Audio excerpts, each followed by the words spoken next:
नमस्कार, जय हिंद। मैं आपका दोस्त साथी मित्र रानी सम्राट। दोस्तों, आज हम बात करने वाले हैं कि एबीवीपी क्या काम करता है, क्योंकि आप में से बहुत से लोग एबीवीपी वाले वीडियो में कमेंट कर रहे थे कि एक विस्तार से वीडियो बनाइए जिससे हम जान सकें कि एबीवीपी क्या काम करता है। तो इस वीडियो में आपको आसान भाषा में और विस्तार से बताने वाले हैं कि एबीवीपी क्या काम करता है। इसलिए वीडियो को पूरा जरूर देखिएगा, जिससे आपको एबीवीपी से रिलेटेड, एबीवीपी से वर्क से रिलेटेड अगर कोई भी आपको डाउट है तो पूरे तरीके से आपका कॉन्सेप्ट क्लियर हो जाए। तो वीडियो को पूरा जरूर देखिएगा और अगर वीडियो पसंद आए तो लाइक जरूर करिएगा। तो चलिए बिना किसी देर के इस वीडियो को शुरू करते हैं। वीडियो को शुरू करने से पहले आपसे सिर्फ एक रिक्वेस्ट करना चाहेंगे कि अगर आपने हमारी एबीवीपी वाली वीडियो नहीं देखी है तो एक बार जरूर देख लीजिए, क्योंकि उसमें एबीवीपी से रिलेटेड आपको ढेर सारी जानकारियाँ मिलने वाली है। अगर आपकी सुविधा के लिए, आपकी सहूलियत के लिए जो लिंक है उन वीडियो का, उसको नीचे हमने डिस्क्रिप्शन में दे दिया, आप वहां पे जाकर क्लिक करके देख सकते हैं, या तो ऊपर आपको आई बटन पे मिल जाएगा, वहां पे भी क्लिक करके इस वीडियो को देखने के बाद आप देख सकते हैं। तो इस वीडियो को जरूर देखिएगा। तो चलिए हम आज इस टॉपिक पे चलते हैं कि एबीवीपी क्या काम करता है। तो देखिए, हम आपको एक पॉइंट के माध्यम से बताएंगे, क्योंकि एबीवीपी बहुत सारे काम करता है और अगर हम उन सभी कामों को आपको बताएंगे तो आपको, आपके अंदर एक कन्फ्यूजन हो जाएगा और आप अच्छे से समझ नहीं पाएंगे कि आखिर ये एबीवीपी क्या काम करता है। तो आज हम इस वीडियो में आपको पॉइंट के माध्यम से समझाएंगे कि एबीवीपी क्या काम करता है। तो चलिए हम आज उन पॉइंट्स के माध्यम से समझ लेते हैं एबीवीपी के काम को क्या काम करता है। तो देखिए, एबीवीपी के काम में से सबसे जो पहला नंबर पॉइंट है वो है छात्रों की समस्या का समाधान। आप सभी जानते हैं कि एबीवीपी की स्थापना ही छात्रों की समस्या को समाधान को लेकर की गई थी और इसीलिए और छात्रों को संगठित करने के लिए एबीवीपी की स्थापना की गई थी। तो इसलिए एबीवीपी का जो प्रमुख काम होता है, महत्वपूर्ण काम होता है कि जो भी छात्रों की समस्या हो उसका समाधान करना। इसको एक उदाहरण के, और ये जो छात्र होते हैं ये स्कूल के छात्र हो सकते हैं, कॉलेज के छात्र हो सकते हैं और जगह के, और जो बड़े बड़े स्तर के जो विश्वविद्यालय होते हैं उनके भी छात्र हो सकते हैं। एक उदाहरण के माध्यम से अगर आप समझें कि कैसे एबीवीपी के द्वारा छात्रों की समस्या का समाधान किया जाता है, तो आप इस तरीके से समझ सकते हैं कि आप जानते होंगे कि स्कूल और कॉलेजों में छात्र अध्ययन करते हैं, विश्वविद्यालयों में छात्र अध्ययन करते हैं। तो ये जरूरी नहीं है कि हर एक स्कूल, कॉलेज और हर एक विश्वविद्यालय में पूरी सर्व सुविधा युक्त हो, उसमें किसी भी तरीके से कमी ना हो या किसी भी तरीके से कोई दिक्कत ना हो। तो इस तरीके से जब किसी भी स्कूल, कॉलेज या विश्वविद्यालय में किसी भी तरीके से समस्या रहती है, या आप कह सकते हैं कि जैसे मान लीजिए, इसके उदाहरण के अगर समझें, जैसे मान लीजिए कि किसी भी कॉलेज या किसी भी स्कूल में शिक्षक उपलब्ध नहीं है, या वहाँ पे कुछ ऐसी बेसिक जो सुविधाएं होती हैं वो उपलब्ध नहीं है जो छात्रों को परेशानी में डाल रही हैं, जो छात्रों को सही से पढ़ने के लिए पढ़ नहीं पा रहे हैं, या किसी भी तरीके से ऐसी सुविधा है जिसमें छात्र परेशान हो रहे हैं या किसी भी तरीके की समस्या आ रही है। तो अगर इस तरीके से समस्या छात्रों को आती है तो ये समस्या जब एबीवीपी के पास पहुँचती है छात्रों के माध्यम से, तो उस समस्या को संज्ञान में लेकर एबीवीपी के द्वारा उन समस्याओं का समाधान किया जाता है और छात्रों को उस समस्या से बाहर निकाला जाता है। तो जो सबसे पहला और महत्वपूर्ण कारणों में से एक है, तो आप समझ पा रहे होंगे कि जो भी छात्र होते हैं, जो भी उनकी समस्याएं होती हैं, उसका समाधान करना एबीवीपी का प्रमुख काम में से एक है। तो मैं ऐसा कर रहा हूं कि पहला नंबर पॉइंट आप समझ गए होंगे, छात्रों की समस्या का समाधान। तो चलिए अब हम चलते हैं दूसरे नंबर पॉइंट की तरफ, और दूसरा नंबर पॉइंट है शिक्षा व्यवस्था में सुधार।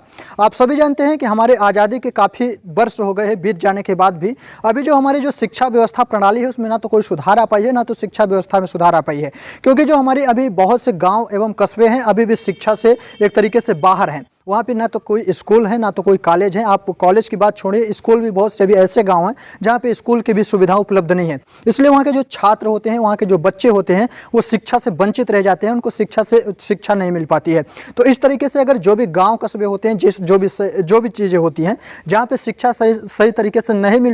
मिल पा रही है, या किसी भी गाँव शहर में शिक्षा उपलब्ध भी है, यानी स्कूल कॉलेज उपलब्ध हैं और वहाँ सही तरीके से एक डिसिप्लिन, अनुशासन के तहत शिक्षा नहीं दी जा रही है, या शिक्षकों की तरफ से लापरवाही की जा रही है, तो ये तमाम प्रकार की जो चीज़ें हैं उसके द्वारा हर एक गांव में भ्रमण करके एबीवीपी के द्वारा पता लगाया जाता है कि आखिर ऐसा कौन सा गांव है जहां पे शिक्षा सही तरीके से, समुचित तरीके से शिक्षा नहीं पहुंच पा रही है, या उस गांव शहर से वो बच्चे सही तरीके से शिक्षा ग्रहण नहीं कर पा रहे हैं। और उन शहर, उन गाँवों का, उन कस्बों का पता लगाने के बाद एबीवीपी के द्वारा बड़े स्तर पर जो भी अधिकारी होते हैं उनसे दबाव बनाया जाता है, या सरकार पर दबाव बनाया जाता है कि ये जो भी एक गाँव, जो भी ये शहर, जो भी कस्बे हैं, यहाँ पे शिक्षा की मूलभूत सुविधाएं उपलब्ध की जाएँ, जिससे वहाँ पे जो भी बच्चे हैं, जो भी चीज़ें हैं, वो सही तरीके से शिक्षा ले सके, ग्रहण कर सके और आने वाले भविष्य में भारत में एक सही तरीके से योगदान प्रदान कर सकें। तो आप दूसरा नंबर ये समझ पा रहे होंगे कि जो भी शिक्षा व्यवस्था है, जो भी शिक्षा चीज़ें हैं, उसको एक तरीके से अच्छा बनाना, उसको दुरुस्त करना एबीवीपी का दूसरा महत्वपूर्ण कारणों में से एक है। तो यानी आप समझ पा रहे होंगे, मैं आशा कर रहा हूँ कि आप समझ पा रहे होंगे कि दूसरा नंबर कारण है,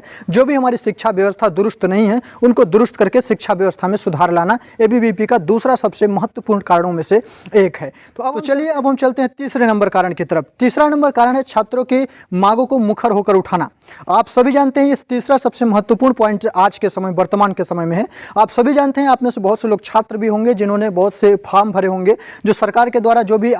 भर्ती निकलती है उसमें आप लोग लगातार फॉर्म भरते रहते हैं। लेकिन आज के समय में एक ऐसा प्रतीत होता है कि फॉर्म डालते रहो लेकिन परीक्षाएं नहीं होंगी, एग्जाम नहीं होंगे, या इस तरीके से होता है कि आपने परीक्षाएं दे दी लेकिन उसका परिणाम घोषित नहीं होगा, उसका रिजल्ट नहीं आएगा। रिजल्ट आ भी गया तो उस तरीके से उसमें रिजल्ट में हेरा फेरी कर दी गई कि जिसने खूब पढ़ाई की, अच्छे से पेपर दिया, उसको शून्य नंबर प्राप्त कर दिए गए, और जिन्होंने कभी पढ़ाई ही नहीं की, जो लगातार फेल होते आए, उनको टॉपर बना दिया गया। तो इस तरीके से जब मूलभूत चीज़ों में जो छात्रों की होती हैं उसमें जब किसी तरीके से छेड़छाड़ किया जाता है, छात्रों के साथ अन्याय किया जाता है, तो जब ये तमाम प्रकार की चीज़ें घटना घटित होती हैं छात्रों के साथ, तो इन जो मांग होती है, जो तरीके से अन्याय किया जाता है, तो इन सभी अन्यायों को लेकर, मांगों को लेकर एबीवीपी के द्वारा एक तरीके से विशाल प्रदर्शन किया जाता है। और एबीवी जो भी छात्रों की मांग होती है वो जो भी बड़े स्तर के अधिकारी होते हैं, जो भी सरकारें होती हैं, उनके पास, संस्था के पास पहुंचाई जाती है कि छात्रों के साथ अन्याय हो रहा है, इन मांगों को आप मानो और छात्रों के साथ जो अन्याय हो रहा है उसको न्याय करो। या जो भी भर्ती निकाली गई है उसका अगर परीक्षा नहीं हो रही है, या जो भी समस्या आ रही है, परिणाम सही तरीके से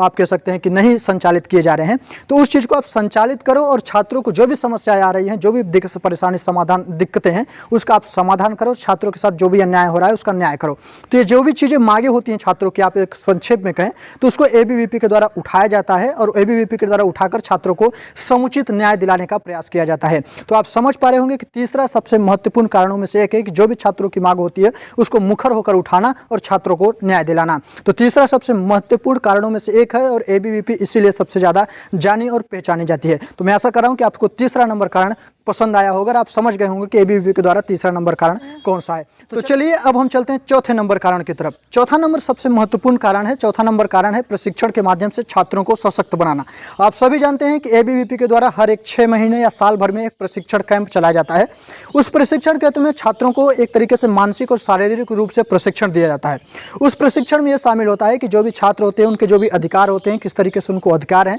अगर छात्रों के किसी भी तरीके से कोई अधिकारों का हनन करता है या किसी भी तरीके से छात्रों के अधिकारों को छीनता है, तो कैसे उनको लड़ाई लड़नी है, कैसे उनको अपने अधिकारों को प्राप्त करना है, कैसे उनको अपने बल संबल के साथ अपनी जो भी मांगे हैं कैसे उठाना है, ये तमाम प्रकार की ट्रेनिंग जिसे आप कह सकते हैं, प्रशिक्षण जिसे कह सकते हैं, वो एबीवीपी के द्वारा दिया जाता है। और ये सबसे महत्वपूर्ण कामों में से एक है एबीवीपी का, कि एक प्रशिक्षण के माध्यम से छात्रों को सशक्त बनाना। उसी के साथ साथ जो एबीवीपी सबसे ज़्यादा राष्ट्रभक्ति के लिए जाना जाता है, देशभक्ति के लिए जाना जाता है, तो उस प्रशिक्षण के माध्यम से जो भी छात्र आते हैं उनको भारतीय संस्कृति, भारतीय समाज, भारतीय सभ्यता और भारतीय जो भी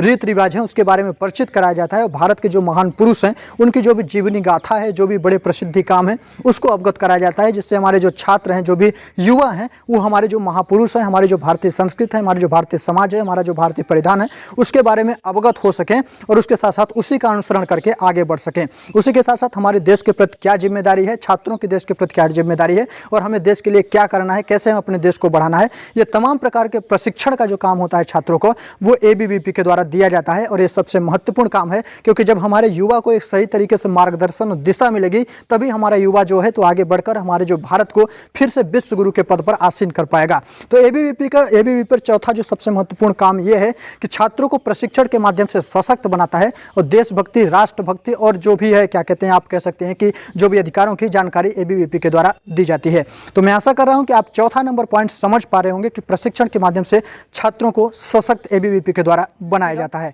तो चलिए अब हम चलते हैं सबसे अंतिम और 5वें नंबर पॉइंट की तरफ। 5वां नंबर पॉइंट है लोगों की मदद करना। अगर आप एबीवीपी से अवगत हैं, अगर आपने एबीवीपी से थोड़ी भी लगाव रखा या जुड़े हैं, तो आपको मालूम होगा कि एबीवीपी का सबसे महत्वपूर्ण लक्ष्य में से एक है कि लोगों की मदद करना। उसके साथ साथ आप सभी जानते होंगे कि जो भी गरीब जरूरतमंद होंगे या किसी भी तरीके से कोई समस्या से परेशान होंगे, ग्रसित होंगे, उनकी जो समस्या होती है, उनको जो निवारण होती है, गरीबों की सहायता जो होती है, एबीवीपी के द्वारा भरपूर की जाती है। हर एक समय में आप देखते होंगे। उसी के साथ साथ एबीवीपी का सबसे महत्वपूर्ण काम यह भी होता है कि जब भी भारत देश किसी भी प्राकृतिक आपदा से ग्रसित होता है और भारत देश पर किसी भी अचानक कोई प्राकृतिक आपदा आ जाती है, जैसे बाढ़ हो गया, भूकंप हो गया, भूस्खलन हो गया, इस तरीके की कोई भी प्राकृतिक आपदा आ जाती है और उसमें किसी भी तरीके से जान माल की हानि होती है या किसी भी तरीके से कोई भी जो लोग होते हैं वो परेशान होते हैं, तो वहाँ पे एबीवीपी के जो सक्रिय कार्यकर्ता होते हैं पहुंचकर उनकी सहायता करते हैं और उस सहायता के साथ साथ उनको राशन पहुंचाना और जो भी समस्या होती है उनको कैंप लगाकर अगर उनको रखना, अगर बाढ़ आ गई है, भूकंप आ गया है या किसी भी तरीके से और कोई समस्या होती है तो इस तरीके के जो समाधान है